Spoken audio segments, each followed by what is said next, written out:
तमाम किसान भाइयों को अस्सलाम वालेकुम। तो देखिए, इस वक्त पूरे पाकिस्तान में यूरिया की बहुत शार्टेज है, बल्कि शार्टेज नहीं है।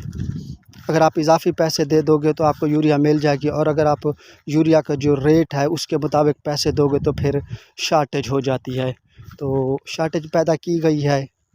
तो इस वक्त गंदम को जो है यूरिया की बहुत सख्त ज़रूरत है।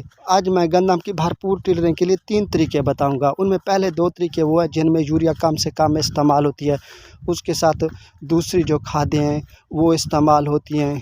पहला जो तरीका है वो ये है कि 10 kilo urea, 5 kilo magnesium sulphate, 3 kilo powder zinc और इसमें 2 किलो सल्फ़र, आप ये चीज़ें जो है ना मिला के फ्लड करें पानी में। तो इससे जो है ना गंदम की भरपूर टिलरिंग होती है। तो इसकी थोड़ी मैं वजाहत कर दूं। जो यूरिया नाइट्रोजन होती है ये पौधे में सब्ज़ और हरियाली पैदा करती है, और पौधे की कुछ ना कुछ से टिलरिंग भी होती है, भरपूर टिलरिंग नहीं होती। जो मैग्नीशियम सल्फेट है ये गंदम का रंग जो है गहरा सब्ज़ करता है, गंदम के कद कामत को थोड़ा सा ब्रेक करता है, थोड़ा सा रोकता है। और इसके अलावा सल्फ़र जो है, सल्फ़र पौधे का ग़िज़ाई निज़ाम दुरुस्त करता है, थोड़ा सा जो है ना पौधे के कद कामत में इजाफ़े में मामून साबित, तो थोड़ा सा, कुछ ज़्यादा नहीं। तो बाकी रह गया ज़िंक। तो ज़िंक जो है ये ज़मीन को थोड़ा सा नरम करता है और ज़मीन की ज़रख़ेज़ी में थोड़ा सा इजाफ़ा करता है। ये जो फार्मूला है मैंने सुना है किसी से, इस फार्मूले से जो है गंदम की टिलरिंग में इजाफ़ा नहीं होता। मैं इस फार्मूले से मुत्तफ़िक़ नहीं हूँ, क्योंकि गुज़रे हुए वक्त माजी में मैं ये सारी चीज़ें इस्तेमाल कर चुका हूँ और इनके बारे में मैं अच्छी तरह जानता हूँ। ये फार्मूला लाइक शेयर वसूल करने के लिए तो ज़बरदस्त है, लेकिन इससे गंदम की टिलरिंग में जो है इजाफ़ा नहीं होगा। ये जो फार्मूला बताया गया, इस फार्मूले का एक्सपेंस जो है तकरीबन 7,000 तक बनता है।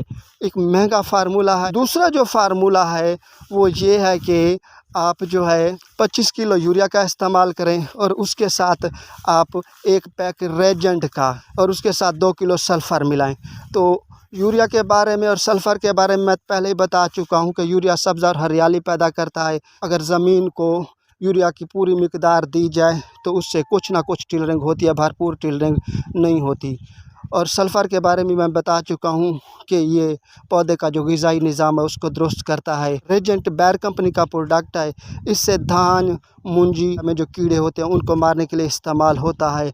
तो ये फार्मूला एक और शख्स ने, एक और दोस्त ने बताया। ये दोनों फार्मूले मेरे अपने नहीं हैं। अगर इन दोनों फार्मूलों को मैं अपना बना के पेश करता तो आप लोग मुझे खूब लाइक और सब्सक्राइब भी करते, और किसी को पता भी ना चलता कि ये फार्मूले मेरे हैं या नहीं।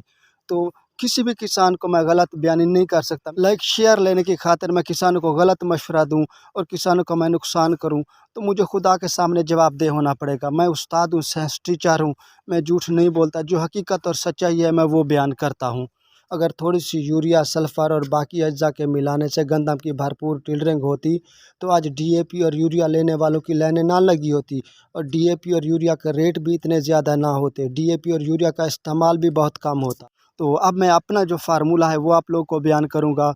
गंदम की भरपूर टिलरिंग नाइट्रोजन और फास्फोरस से होती है। अगर आप अपनी गंदम को 1 बैग डीएपी का दे चुके हो और उसके साथ आप 1 बैग नाइट्रोजन यूरिया का दे चुके हो तो आपकी गंदम मुनासिब और अच्छी टिलरिंग करेगी। अगर आप इससे भी ज़्यादा टिलरिंग चाहते हो तो फिर 1 बैग डीएपी के साथ कम अज़ कम 1.25 बैग आप नाइट्रोजन यूरिया का दे दोगे तो उससे आपकी गंदम भरपूर टिलरिंग और शाखें निकालेगी। तो जो किसान पहले पानी पे फास्फोरस, डीएपी या नाइट्रोजन यूरिया अपनी गंदम को मुनासिब तौर पर नहीं दे सके, उनकी टिलरिंग कम है, तो ये उनके पास एक आखिरी और भरपूर चांस है कि वो दूसरे पानी में अपनी गंदम को जो है नाइट्रोजन और फास्फोरस की मिकदार पूरी करें, ज़रूरत के मुताबिक डालें, तो इंशाल्लाह उनकी गंदम भरपूर टिलरिंग और शाखें निकालेगी। तो ये दोनों खादें बहुत ज़रूरी है टिलरिंग और शाखों के लिए। इसके अलावा बाकी जितने भी खादें हैं उनसे गंदम की जो है ना भरपूर टिलरिंग और शाखें वगैरह नहीं निकलती। पिछले 20 सालों में मैं ये सारे तजर्बे कर चुका हूँ, अच्छी तरह देख चुका हूँ। तो जो हकीकत और सच्चाई थी वो मैंने आप लोगों को बताई है। तो दुआ में याद रखिएगा। अल्लाह हाफ़िज़।